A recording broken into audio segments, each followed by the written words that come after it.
जो व्यक्ति इन साधनों को इस्तेमाल करना सीख लेता है अपनी इच्छा से, कुशलता से, वो स्वाभाविक रूप से एक असरदार मनुष्य बन जाएगा। इंसान एक संभावना है। आप इसे एक ऊंची संभावना बना सकते हैं। अगर ऐसा होना है तो हमें साधनों पर थोड़ी धार देने की जरूरत है।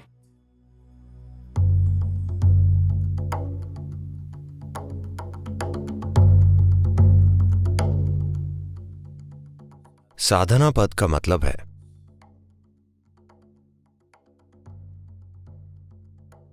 साधन यानी उपकरण, पद यानी वो समय जब हम साधन तैयार करते हैं। हमारे पास कौन से औजार हैं? अगर आपका स्क्रू ढीला है तो शायद आप एक पेचकस या पाना लेकर चलें। Otherwise, as a human being, the only tools that you have is your body, your mind and your energies. These are all the tools you have. वरना एक इंसान के रूप में आपके पास जो औजार हैं वे सिर्फ आपका शरीर, मन और आपकी ऊर्जाएं हैं। आपके पास यही साधन है। जो व्यक्ति इन साधनों का इस्तेमाल करना सीख लेता है अपनी इच्छा से, कुशलता से, वो स्वाभाविक रूप से एक असरदार मनुष्य बन जाएगा। जो व्यक्ति शरीर या मन या ऊर्जाओं का सचेतन और अच्छा उपयोग करना नहीं सीखते, वे हमेशा सोचेंगे दुनिया में नाइंसाफी है। ओह, दूसरे भाग्यशाली हैं। मैं उससे ज्यादा बुद्धिमान हूं, पर सभी उसका साथ देते हैं। हम हमेशा यही कहानियां सुनते हैं। आप अपने जीवन में असफल होकर कई कारण और फिलॉसफी बता सकते हैं, या आप एक सफल मनुष्य हो सकते हैं। बस यही दो तरीके हैं। बस यही विकल्प है।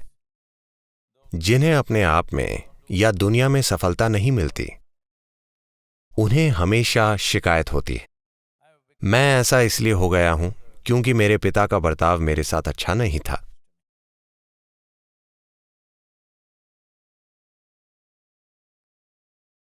जब आप ऐसे हैं तो वे आपके साथ अच्छा बर्ताव कैसे करेंगे? मैं आपके साथ कठोर होने की कोशिश नहीं कर रहा, पर अगर आप बचपन में ही शैतान और खराब हैं तो आपके पिता दोगुने कठोर और खराब होंगे। मैं उनकी उम्र के हिसाब से कह रहा हूं। हेलो, उन्होंने आपसे ज्यादा जीवन देखा है ना?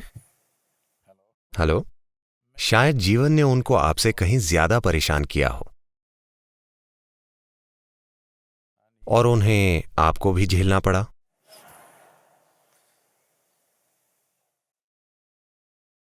ये एक चीज, अगर आप साधना करना चाहते हैं, अगर आप अपने जीवन में इन तीन बुनियादी उपकरणों शरीर, मन और ऊर्जा का उपयोग करना चाहते हैं, तो सबसे पहली चीज हम आपके भीतर इसे उतार रहे हैं इनर इंजीनियरिंग के पहले दिन से ही, कि मेरे भीतर बाहर जो कुछ भी होता हो,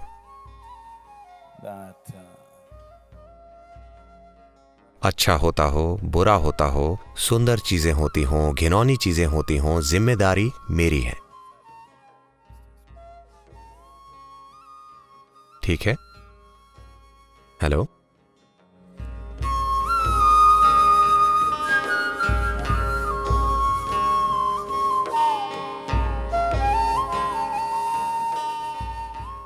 क्या आपने अपने भीतर यह समझ लिया है?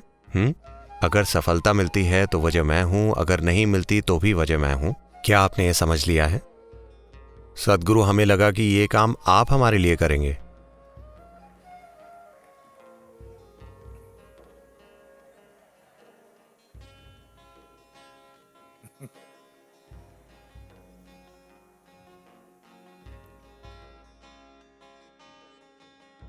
व्यक्ति को अपने जीवन में इसे जल्दी ही ठीक कर लेना चाहिए कि आप खुद अपने जीवन में कभी समस्या ना बने।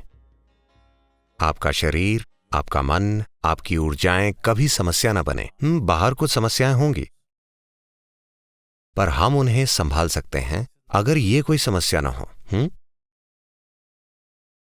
आपके जीवन की हर चुनौती में जब यही एक समस्या होगा तो आप सिर्फ चुनौतियों से दूर भागेंगे।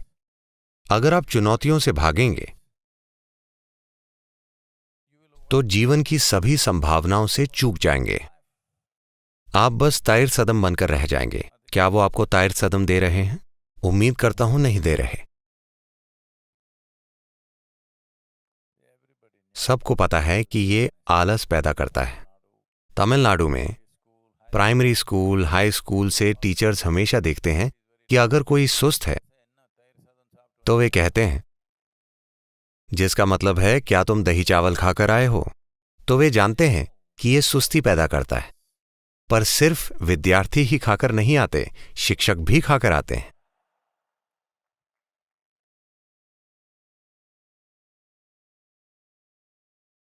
तो सुस्ती एक शानदार चीज है।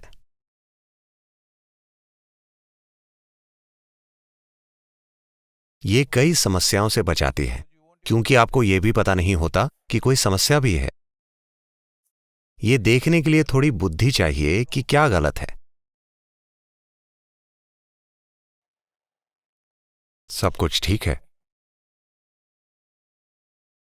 समस्याओं से मुक्त रहने के दो तरीके हैं। किसी ने कहा है, मुझे याद नहीं किसने, पर यह कहा है,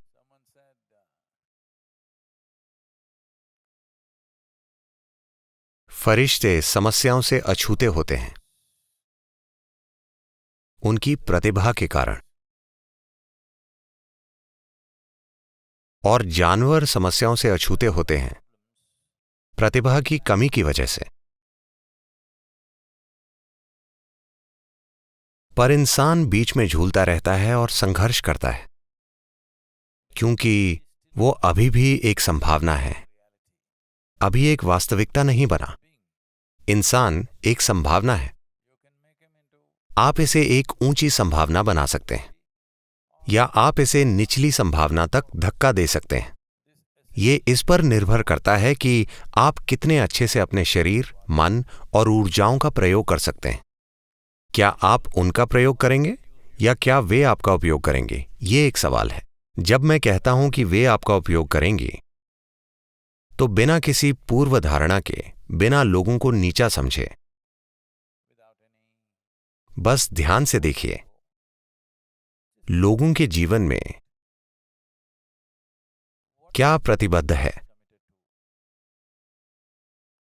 धरती के ज्यादातर लोगों की जिंदगियां उनके शरीर, उनकी मानसिक जरूरतों, भावनात्मक जरूरतों को पूरा करने की ओर प्रतिबद्ध है। बस यही है। हेलो, उनके पूरे जीवन का आयोजन बस इसी के लिए है।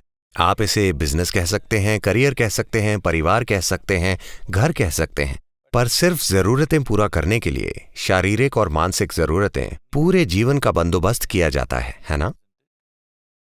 कृपया आप मुझे बताइए, मैं आपकी राय से चलूंगा। आपको मुझ पर विश्वास नहीं हो रहा। यह सही है।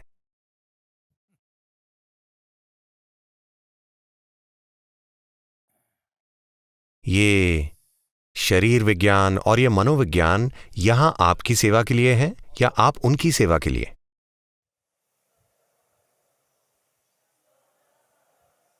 हाँ? वे हमारी सेवा के लिए हैं। But most human beings are serving them their entire life. पर ज्यादातर मनुष्य उनकी सेवा कर रहे हैं पूरी जिंदगी। नाश्ता खाते समय वे दोपहर के भोजन की योजना बना रहे होते हैं। दोपहर का भोजन करते समय वे रात के खाने की योजना बनाते हैं। तो बस खाने, मकान, सुरक्षा, एक दूसरे के प्रति भावनाओं की बातें होती हैं। वाकई पूरा जीवन बस शारीरिक और मानसिक जरूरतों के इर्द गिर्द घूमता है। इसे ही सामान्य जीवन कहा जाता है। तो मेरा इरादा है कि आप असामान्य हो जाएं, कि आप अपने शरीर और मन का उपयोग करके इस जीवन का विकास करें, जीवन को गुलाम ना बनाएं। अगर ऐसा होना है तो हमें साधनों पर थोड़ी धार देने की जरूरत है। नहीं तो सुबह 5 बजे शरीर कहता है बकवास, चुपचाप सो जाओ। मैंने सोचा जो लोग मरना चाहते हैं वे ऐसे होते हैं, पर जो लोग जीना चाहते हैं वो ऐसा क्यों करेंगे? हेलो, जो लोग मरना चाहते हैं वे अपनी आंखें बंद करेंगे। जो लोग जीना चाहते हैं उन्हें सूरज की पहली किरणें देखने के लिए उठ जाना चाहिए,